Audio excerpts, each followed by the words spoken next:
देवोत्थान एकादशी पर्व आज धूमधाम से मनाया जा रहा है। पर्व को लेकर महिलाओं में उत्साह देखा जा रहा है। सुबह से ही बाजारों में गन्ना, सिंघाड़ा और शकरकंद की खरीदी हो रही है। शाम के समय घरों में देवोत्थान भगवान की आकृति बनाकर विधि विधान के साथ पूजा अर्चना की जाएगी। भगवान विष्णु 4 माह की निद्रा से जागृत होंगे। घरों में उठे देव जागो देव के जयकारे गूंज उठेंगे। देवोत्थान एकादशी के साथ ही हिंदुओं का शादी मुहूर्त भी शुरू हो जाएगा। जिले भर में आज से शादी समारोह की धूम रहेगी। 11 को लेकर नागरिकों ने क्या कहा, आपको सुनाते हैं। गन्ने का मंडा बनाया जाता है तुलसी विवाह में, और उसमें शालिग्राम तुलसी माँ की पूजा की जाती है, जिसमें बेर भाजी आंवला, कृष्णदेव सांवला, ऐसा मतलब उनके लिए बोला जाता है। और सिंगाड़े, बतासे, लाई, इनका प्रसाद चढ़ाया जाता है, नारियल का। रौनक बहुत है बाजार में। ये एकादश 11 का मतलब हिंदू त्यौहार है, और आज मतलब तुलसी विवाह भी की पूजा होती है। आज के दिन देव उठते हैं तो सभी के उठ जाते हैं, तो फिर वो आज से पूजा चालू हो जाती है। दो प्रकार चालू हो जाते हैं, और शादी ब्याह भी का कार्यक्रम भी चालू होगा। प्रदेश के छिंदवाड़ा में रहने वाले शुभम रघुवंशी ने इंजीनियरिंग की प्राइवेट नौकरी छोड़कर झरवेरा फूलों की खेती करनी शुरू की है। दोनों भाई इसमें लाखों रुपए कमा रहे हैं, साथ ही कई लोगों को रोजगार भी दे रहे हैं। 2019 की शुरुआत में शुभम और सौरभ ने झरवेरा फूलों के पॉली हाउस में स्टडी की और अपने 28 एकड़ खेत में से 1 एकड़ जमीन को इसके लिए बनाना शुरू किया। काली मिट्टी वाली जमीन इन फूलों की खेती के लिए फायदेमंद नहीं होती, इसलिए इन्होंने जिले के अलग अलग स्थानों से करीब 2.5 महीने में मिट्टी लाकर खेत को तैयार कर पॉली हाउस बनाकर झरवेरा का प्लांटेशन किया। विकासखंड उद्यानिकी के अधिकारी ने बताया कि सरकार पॉली हाउस लगाने के लिए विशेष रूप से 50% का अनुदान देती है, जिसका लाभ छिंदवाड़ा के कई किसान उठा रहे हैं। इसको लेकर किसान और अधिकारी ने क्या कहा, आपको सुनाते हैं। मेरा नाम शुभम रघुवंशी है। मैं एक इंजीनियरिंग स्टूडेंट हूँ। मेरा मैकेनिकल इंजीनियरिंग से इंजीनियरिंग हुई है। मेरा रुझान पहले से ही बागवानी में भी था, तो मैं थोड़ा नॉलेज इंजीनियरिंग के साथ बागवानी का भी लेता रहता था। देन मेरा इंजीनियरिंग कंप्लीट होने के बाद मैं यूपीएससी की प्रिपरेशन करने दिल्ली चला गया। उसके बाद जब कोरोना पीरियड स्टार्ट हुआ तो फिर मैं अपने घर आया, और फिर मुझे कुछ ऐसा करना था बागवानी से रिलेटेड, तो मैंने ये प्रोजेक्ट 3-4 साल पहले स्टार्ट किया था, जो आज बहुत ही अच्छा रन कर रहा है। ये सबसे पहले तो ये है कि उद्यान विभाग की पूरी योजनाएं किसानों के मतलब के लिए है, हितग्राही मूलक है। किसान को सबसे पहले प्रक्रिया क्या करना पड़ेगा वो बता दे रहा हूँ मैं। पूरी ऑनलाइन प्रक्रिया है और सरल है। किसान को यदि उद्यान की विभाग की ये योजना की तरफ जाना है तो सबसे पहले उसको लगेगा आधार कार्ड, बैंक पासबुक, खसरा किसबंदी, मोबाइल नंबर और एक फ़ोटो। जो हमारा विभाग का वेबसाइट है ये www.mpfhts है ना, इस वेबसाइट में वो पंजीयन सरलता से निःशुल्क हो जाता है, पंजीयन करा ले।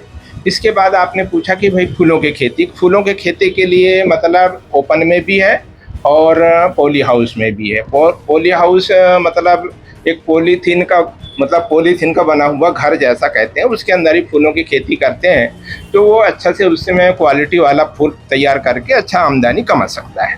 इसमें अलग अलग मतलब साइज के अगर मतलब पॉली हाउस बनाते हैं तो उसके अलग अलग रेट हैं। प्रकृति की खूबसूरत वादियां, मिट्टी के घर, सूर्योदय, आंख खुलने पर पंछियों की चहचहाहट, ताजी हवा, शुद्ध भोजन, अब शहरी लोगों के लिए यह सब दुर्लभ है। यही वजह है कि छिंदवाड़ा जिले का सावरवानी गांव अन्य राज्यों के सैलानियों समेत विदेशियों को भी भा रहा है। अब तक 300 से ज्यादा विदेशी पर्यटक यहां प्राकृतिक सौंदर्य को जीने आ चुके हैं। शनिवार, रविवार और छुट्टियों वाले दिनों में बुकिंग ज्यादा रहती है। महाराष्ट्र, दिल्ली से टूरिस्ट ज्यादा आते हैं। बैलगाड़ी पर घूमना, गायों का दूध निकालना, उन्हें खिलाना, छोटे मोटे कृषि कार्यों में भाग लेना और पास के मोनाखेड़ी पहाड़ पर ट्रैकिंग करना, ढोलक मंजीरे के साथ भजन और आदिवासी कर्मा नृत्य मंडलियों की उपलब्धता जैसे अनुभव लोगों को आकर्षित कर रहे हैं। खासतौर पर पचमढ़ी घूमने आने वाले पर्यटकों के लिए यह पसंदीदा होम स्टे बन चुका है। यहाँ लोग सुविधाओं के साथ कच्चे घरों में रहते हैं, ग्रामीण जीवन को अनुभव करते हैं, ऑर्गेनिक तरीके से उगाई गई सब्जी व फल के साथ स्थानीय भोजन करते हैं। यह कल्चर बहुत रास आ रहा है। कई लोग तो 2 से 3 बार आ चुके हैं। घूमने आए कुछ पर्यटक कहते हैं कि बच्चे यहाँ आकर मोबाइल फोन से दूर हो जाते हैं। इधर शिक्षित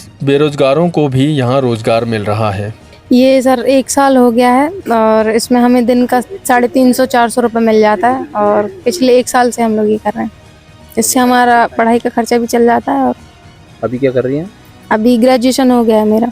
छिंदवाड़ा जिले से 30 किलोमीटर दूर मोखेड़ विकासखंड के गांव पालाखेड़ में किसानों ने गेंदे के फूलों की खेती के नवाचार अपनाकर नए कीर्तिमान स्थापित किए हैं। यहां के किसानों ने गेंदे की उन्नत किस्मों की खेती करके प्रति एकड़ करीब 2.5 से 3 लाख रुपए मुनाफा कमाया है और मार्केट की कीमतों के आधार पर प्रति एकड़ 1 लाख से 4 लाख रुपए का लाभ प्राप्त कर रहे हैं। मोखेड़ ब्लॉक में कुल मिलाकर लगभग 1000 एकड़ भूमि में गेंदे की खेती की जा रही है, जिससे किसानों को लगातार मुनाफा हो रहा है। छिंदवाड़ा जिले के गेंदे के फूलों की गुणवत्ता इतनी अच्छी है कि व्यापारी इन्हें नागपुर, रायपुर, भोपाल, हैदराबाद और पुणे जैसे शहरों तक सीधे खेतों से ले जा रहे हैं। इसको लेकर गेंदा किसान ने जानकारी देते हुए क्या कहा, आपको सुनाते हैं। यहाँ एमपी में बेचते हैं, एमपी के बाद में वहाँ छत्तीसगढ़ जाता है और यूपी जाता है और बाकी कुछ महाराष्ट्र जाता है। गेंदे की खेती में लगभग समथिंग 1 एकड़ में 40,000, 50,000 और कुछ लोग लागत नहीं लगा पाते। 30,000 से लेके 50,000 के बीच में लागत आती है। परासिया के शिवपुरी रावणवाड़ा के सभी ग्रामीणों ने आज विजय साइडिंग परासिया से शिवपुरी तक की रोड निर्माण कार्य करवाने अथवा रोड के गड्ढे भरवाने के लिए बार बार मांग की जा रही है और आज भी इस मांग को लेकर ज्ञापन सौंपा गया है। रोड में अधिक गड्ढे होने के कारण ग्रामीण और कोल माइंस के वाहनों को आवागमन में भारी परेशानी हो रही है। इसमें प्रतिदिन वेस्टर्न कोलफील्ड के सैकड़ों कर्मचारी आवागमन करते हैं, जहाँ पर आए दिन वाहन दुर्घटनाएं हो रही है, जिसको लेकर जान माल की हानि भी हो रही है। इधर इस पूरे मामले पर आज पूर्व जनपद अध्यक्ष रईस खान और ग्रामीणों ने प्रबंधन को ज्ञापन सौंपा है, जिसमें जल्द से जल्द सड़क निर्माण कार्य शुरू करने की मांग की गई है। यदि अगले 7 दिनों में कार्य प्रारंभ नहीं किया जाता है तो चक्का जाम और धरना प्रदर्शन की बात भी की गई है। साथ ही उन्होंने कहा है कि इससे होने वाली क्षति और हानि के जिम्मेदार शासन प्रशासन होगा। इसको लेकर पूर्व जनपद अध्यक्ष रईस खान ने क्या कहा, आपको सुनाते हैं। नहीं किए जाते हैं और बल्कि जहाँ पे खदानें बंद हो जाती हैं वो क्षेत्र हमारा, वो गांव हमारा उजड़ जाता है। खदान खुलने से पहले हमारे ग्रामीण जन सुखहाल में रहते हैं, खुशहाल रहते हैं और वहाँ पे रौनक रहती है। लेकिन प्राय देखने में आया है प्रबंधन जहाँ से कोयला खनन करके निकल जाता है उस और कोई ध्यान नहीं देता है। और परंतु हम आज शासन प्रशासन को जगाने आए हैं और मांग करने आए हैं कि हमारे क्षेत्र की जनता जनार्दन शांत बहुत है। जब भी एक्सीडेंट होता है, कोई विवाद होता है, प्रशासनिक अधिकारी के रूप में माननीय समक्ष भी पिछले बार दुलीचंद भाई के बेटे की दुर्घटना में मृत्यु हो गई। सरपंच चित्रा डेहरी। छिंदवाड़ा जिले की सड़कों पर आए दिन हादसे हो रहे हैं। इसी के चलते आज परासिया रोड गांगीवाड़ा के पास कार दुर्घटना हुई। यहां एक कार अनियंत्रित होकर पलट गई, जिसमें कार चालक और उसके साथी को मामूली चोट आई है। आपको बता दें कि कार चालक परासिया से होते हुए कटंगी जा रहा था। गौर करने वाली बात यह है कि कार चालक नाबालिग था, जो साफ तौर पर वीडियो में दिखाई दे रहा है। यातायात विभाग और आरटीओ दल के द्वारा जाँच करने के बाद भी ऐसी गलती सामने आ रही है जो हादसों को आमंत्रित कर रही है। जी हम लोग आ रहे थे, गाड़ी का जो सामने का ड्राइवर साइड का जो टायर था, तो क्या हुआ, वो गाड़ी का जो टायर है वहाँ से आवाज़ आने लगी कैंची से गाड़ी की। अच्छा, कहाँ रहते? मैं रहता कटंगी में। नहीं लगी नहीं, कुछ नहीं हुआ।